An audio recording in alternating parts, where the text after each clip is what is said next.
Bonjour tout le monde. On va continuer avec le cours de la microbiologie des milieux aquatiques. On va continuer encore avec les communautés microbiennes qui existent dans ces milieux. Alors, encore une fois, c'est pour le module microbiologie de l'environnement destiné pour les L3 microbiologie.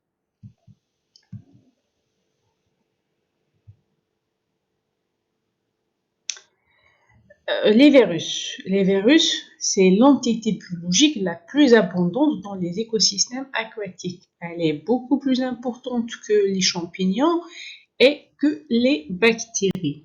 Donc, ce sont la communauté la plus importante. Ce sont des parasites obligatoires capables d'infecter potentiellement toutes les cellules vivantes.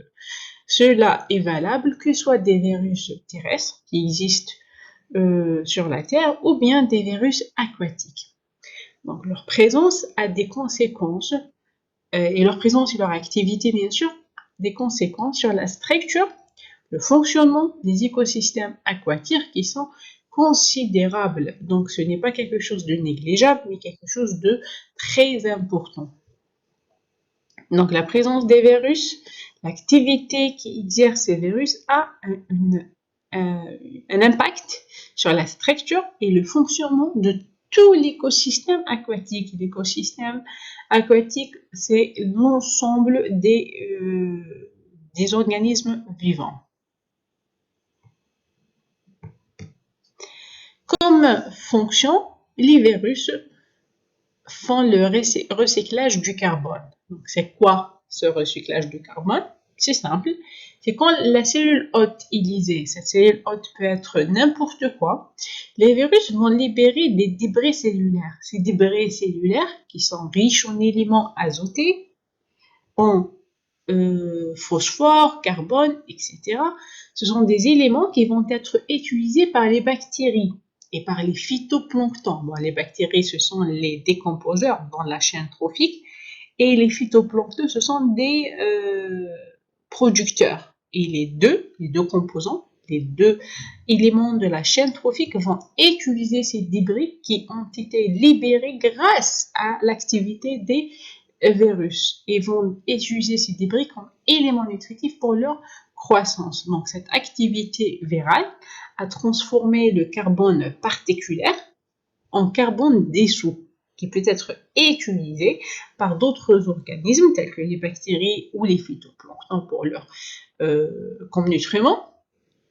Et donc le flux de carbone et de nutriments vers des consommateurs supérieurs de la chaîne alimentaire aquatique. Avec les bactéries, nous avons vu que les producteurs, le phytoplancton, vont donner de la matière organique qui va être dégradée, décomposée par les bactéries. Là, on voit quand même le sens inverse où les éléments nutritifs sont donnés par les virus grâce à l'action de virus qui a été la lyse de la cellule hôte. Et cette lyse a permis la libération d'une matière organique qui a été utilisée comme nutriment pour d'autres éléments de la chaîne trophique, même des éléments supérieurs qui sont les consommateurs ou bien le phytoplancton. Les virus dans le milieu aquatique jouent le rôle aussi de contrôleurs biologiques. De qui? Des algues. Donc les virus aquatiques vont déterminer la composition coloniale. Et là, on parle de la structure de la communauté microbienne, de la communauté qui existe dans les milieux aquatiques. Donc, ils vont déterminer la composition coloniale et le maintien de la diversité de la population algale. C'est vraiment un rôle important dans la détermination de la structure des composants de l'écosystème aquatique. Donc, les algues,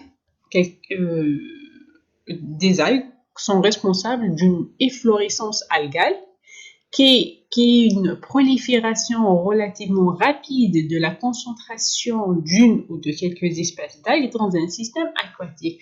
Donc, une communauté algale va se reproduire et donner une grande quantité d'algues qui vont qui vont donner une efflorescence algale. Et cette augmentation de concentration traduit généralement par une coloration de l'eau. Donc l'eau change de couleur, il devient rouge, brun, jaune ou vert. Et donc cette coloration est due à un pigment, à des pigments photosynthétiques dominants des cellules algales en cause. Donc, et là, les virus vont venir pour déterminer, pour contrôler cette quantité importante d'algues et la réduire pour maintenir une diversité algale et pas une dominance d'une ou de quelques espèces seulement. Les virus, comme troisième rôle, peuvent contrôler la mortalité bactérienne. Encore une fois, grâce à leur particularité, qui est la lyse virale, les virus sont capables de contrôler la croissance bactérienne avec un taux qui arrive à 50% de mortalité par jour. Est-ce que c'est quelque chose de bien ou de mauvais? Là, on peut dire que tout simplement, c'est une fonction qui peut influencer la structure et la composition de la communauté bactérienne. Donc, les virus vont tuer les micro-organismes les plus compétitifs. Pourquoi les plus compétitifs? Parce que ce sont les bactéries qui sont abondantes, qui a la capacité de vivre dans des conditions, dans quelle que soit la condition. Donc, ils vont être la communauté la plus abondante. Donc, ils vont la détruire pour diminuer la taille de cette population dominante et par la suite vont permettre à d'autres groupes bactériens de devenir plus importants numériquement, c'est-à-dire de garder cette diversité. Pas juste une dominance d'un groupe bactérien, mais l'existence, il garde et préserve l'existence de toute catégorie de bactéries.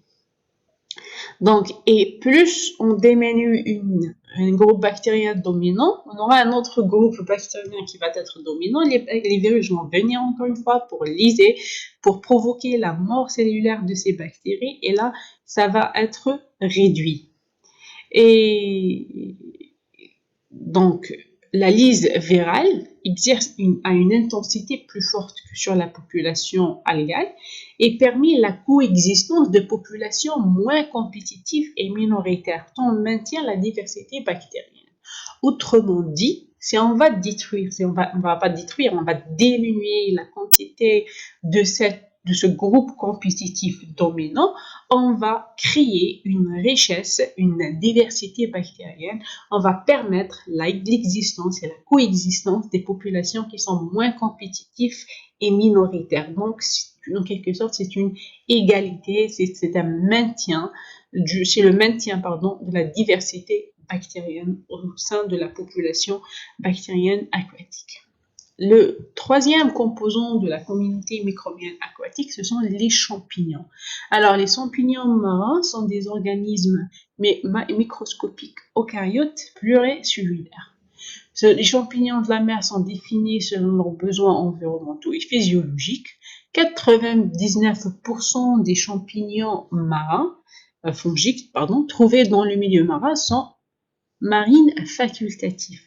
Facultatifs, c'est-à-dire qu'ils peuvent vivre ici, comme ils peuvent vivre sur le milieu terrestre. Donc, il n'y a pas une grande différence entre les espèces fongiques que nous avons sur Terre et les espèces fongiques marines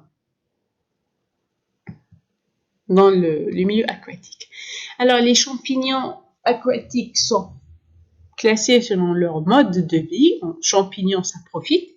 Donc, les champignons saprophytes sont responsables de la dégradation des substrats ligneux, riches en lignocellulose, comme la cellulose, l'hémicellulose et la lignine. Ce sont des polymères complexes. Ils contribuent également à la dégradation des cadavres, donc c'est à la décomposition de la matière organique morte. Ces champignons présentent un maillon important dans la chaîne alimentaire grâce à leur capacité de dégrader les substrats, que ce soit complexes ou la décomposition de la matière organique morte. Et eux-mêmes peuvent être considérés comme source de nourriture pour d'autres organismes. On a les champignons parasites. Les champignons parasites ont un impact important dans l'environnement marin et agissent comme un facteur naturel limitant de plantes aquatiques, d'algues ou animaux. Donc, les champignons, ça profite en quelque sorte le même rôle comme les virus. Ils jouent un rôle dans la régulation et le maintien de la diversité de l'écosystème.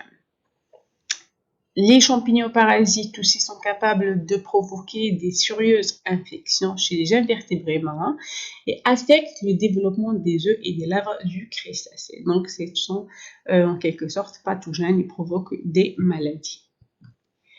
Nous avons aussi les champignons symbiotiques. Donc, les champignons symbiotiques sont capables de former des lichens. C'est une relation d'intérêt mutuel entre un champignon et une macroalgue considérée, cette relation, comme une relation obligatoire et protectrice pour l'algue.